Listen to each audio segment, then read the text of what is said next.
Hey friends, welcome to my channel. Friends, इस video में हम लोग डीपीएसपी के बारे में डिस्कस करेंगे। तो चलिए स्टार्ट करते हैं। फ्रेंड्स, डीपीएसपी भाग 4 संविधान के भाग 4 में अनुच्छेद 36 से 51 तक आता है। सामाजिक और आर्थिक लोकतंत्र की स्थापना। ग्रेनविल ऑस्टिन ने डीपीएसपी को सामाजिक अपवर्जन, वंचित के विकास को आगे बढ़ाने के उद्देश्य से प्रेरित बताया है। अनुच्छेद 36 राज्य की परिभाषा। अनुच्छेद 37 में डीपीएसपी को लागू करना सरकार के लिए कानूनी रूप से तो बाध्यकारी नहीं है, किंतु नैतिक रूप से अवश्य। अनुच्छेद 38 राज्य सामाजिक, आर्थिक और राजनीतिक कल्याण के लिए न्याय पर आधारित सामाजिक व्यवस्था की स्थापना का प्रयास करेगा। अनुच्छेद 39 महिला पुरुष के लिए जीवन यापन के समान अवसर, समान कार्य के लिए समान वेतन, धन और उत्पादन के साधनों का समाज में समरूप वितरण। अनुच्छेद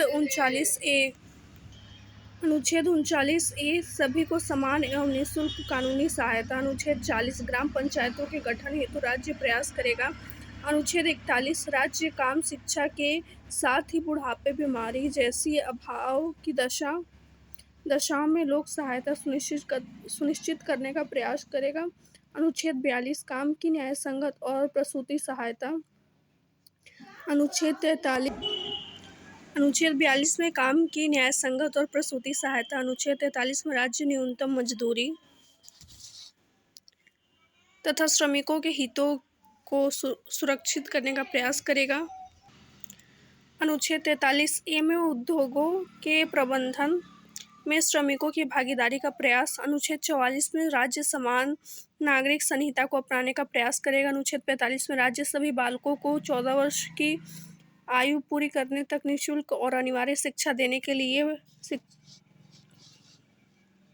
प्रयास करेगा। अनुच्छेद 46 में समाज के कमजोर वर्गों एवं SC/ST के हितों की सुरक्षा।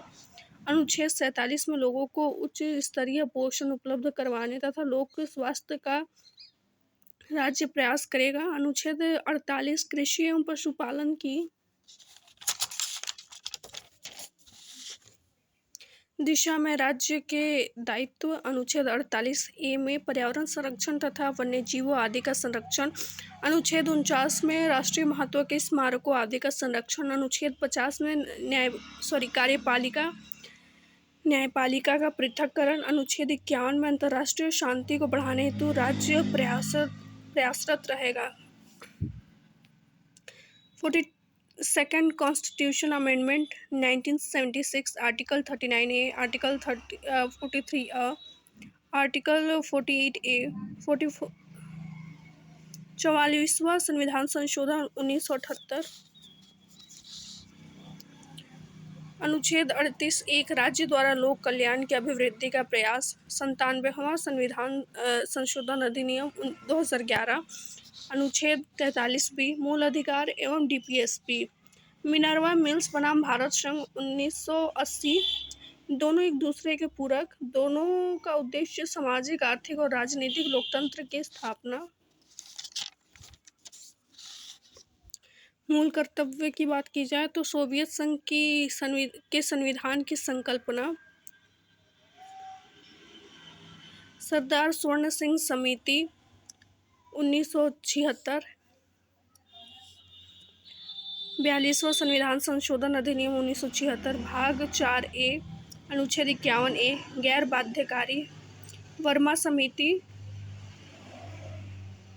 1999 बाध्यकारी बनाने की सिफारिश। संविधान का पालन। राष्ट्रीय आंदोलन के आदर्शों का पालन। भारत की प्रभुता, एकता, अखंडता की रक्षा।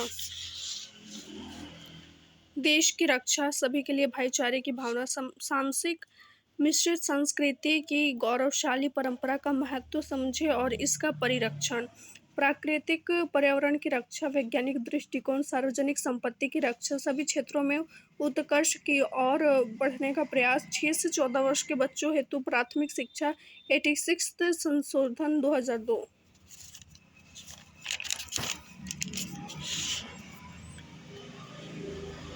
संविधान संशोधन भाग 20, अनुच्छेद 368 दक्षिण अफ्रीका के संविधान की संकल्पना। भारतीय संविधान के अंतर्गत संविधान संशोधन की प्रक्रिया। विशेष बहुमत प्लस आधे राज्यों की अनुमति। संविधान संशोधन विधेयक संसद के दोनों सदनों में से किसी में प्रस्तुत। संशोधन विधेयक प्रस्तुत करने हेतु राष्ट्रपति की पूर्वानुमति आवश्यक नहीं। संशोधन विधेयक राज्य विधानमंडल में प्रस्तुत नहीं किया जा सकता, अर्थात राज्य विधानमंडलों द्वारा संविधान में संशोधन की प्रक्रिया प्रारंभ नहीं की जा सकती है। संविधान संशोधन विधेयक संसद के दोनों सदनों द्वारा अलग अलग पारित किया जाना अपेक्षित। संसद से पारित होने के बाद संशोधन विधेयक को राष्ट्रपति अनुमति देने के लिए बाध्य है, पुनर्विचार के लिए लौटा नहीं सकता। जिन मामलों में राज्य विधानमंडलों का मत जाना जाएगा, वहां प्रत्येक राज्य विधानमंडल का साधारण बहुमत अपेक्षित होगा। कम से कम आधे राज्य विधानमंडलों को मत केवल उन्हीं संविधान संशोधन विधेयकों के संदर्भ में जाना जाएगा जो संविधान संशोधन के संघीय ढांचे को प्रभावित करते हैं। बुनियादी संरचना, मूल ढांचा और न्यायिक पुनरावलोकन। अनुच्छेद 13, अनुच्छेद 368 सुप्रीम कोर्ट न्यायिक पुनरावलोकन। शंकरी प्रसाद बनाम भारत सरकार 1951 मूल अधिकारों में संशोधन। सज्जन सिंह बनाम राजस्थान राज्य 1965 मूल अधिकारों में संशोधन। गोलकनाथ बनाम पंजाब राज्य 1967 मूल अधिकारों में संशोधन नहीं। केशवानंद भारती बनाम केरल राज्य 1973 मूल ढांचे की संकल्पना। मिनर्वा मिल्स बनाम भारत संघ 1980 न्यायिक पुनरावलोकन। वामन राव बनाम भारत संघ 1981 नवीं अनुसूची न्यायिक समीक्षा के अधीन आपातकालीन उपबंध। तो फ्रेंड्स, इस वीडियो में इतना ही। इसके नेक्स्ट वीडियो में हम लोग आपातकालीन उपबंध के बारे में डिस्कस करेंगे। फिलहाल के लिए थैंक यू। वीडियो को प्लीज़ लाइक करें, शेयर करें एंड चैनल को सब्सक्राइब करें।